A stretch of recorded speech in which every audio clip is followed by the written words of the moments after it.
Hi, I'm actor Ian Champion, and welcome to History of Horror Cinema, my podcast series devoted to the good, bad, and the ugly of horror movie history. Please don't forget to like what you hear and hit subscribe.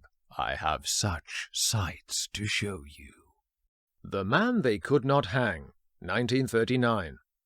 In August 1939, Columbia Pictures released The Man They Could Not Hang, a mad scientist movie assisted by a handful of excellent performances and a slightly less two-dimensional motive for the medical scheming. Directed by Nick Grind, who'd co-written Laurel and Hardy's Babes in Toyland in 1934, Boris Karloff plays Dr. Henrik Savard, pioneer of a medical heart invention. As he's inventing this on the quiet, due to the ethics of revivification of the dead, he enlists a healthy medical student to volunteer to be induced into death on the operating table, and then revived with the new test heart. While Savard assures her that every precaution is being taken, and her beau is fully on board with the plan, his girlfriend Betty, Anne Doran, has other ideas.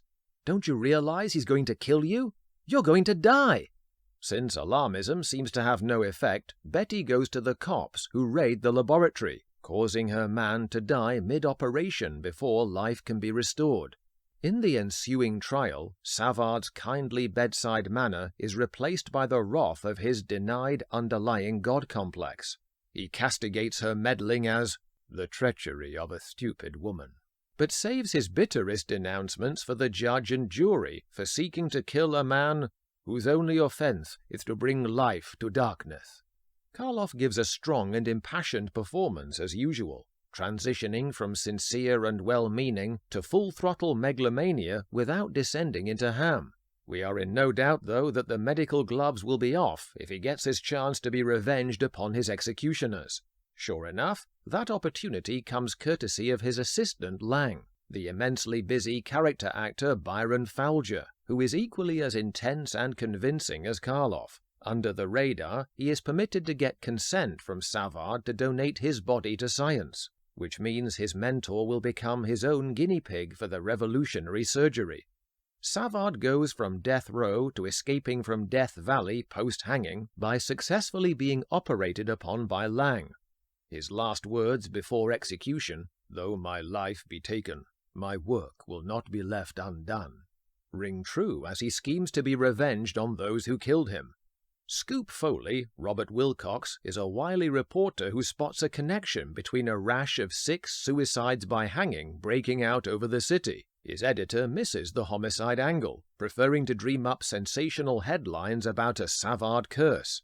Foley knows better, but not quite enough to realize that a mysterious party he gatecrashes is a deliberate ploy by Savard to gather together the judge, prosecuting district attorney, and all the jurors who sent him to the noose.